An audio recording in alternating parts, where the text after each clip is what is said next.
അയ്യോ, സിംഹം എവിടേക്ക് വരുന്നു?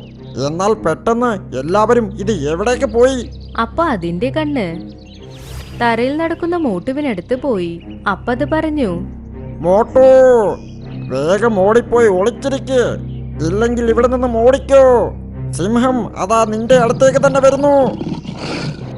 അത് കേട്ട് മോട്ടു പേടിച്ചു. കുറച്ചു ദൂരത്തിൽ സിംഹം അതിനെ നോക്കി വരുന്നത് അത് ശ്രദ്ധിച്ചു. അത് വേഗവേഗം പോയി ആൽമരത്തിന്റെ മാളത്തിൽ ചെന്നൊളിച്ചു. അതിനുശേഷം സിംഹവും ആ ആൽമരമാളത്തിൽ പോകാൻ ശ്രമിച്ചു. പക്ഷേ മരത്തിന്റെ മാളം അത്ര വലുതല്ല. സിംഹത്തിന് അതിനുള്ളിൽ പോകാൻ കഴിഞ്ഞില്ല.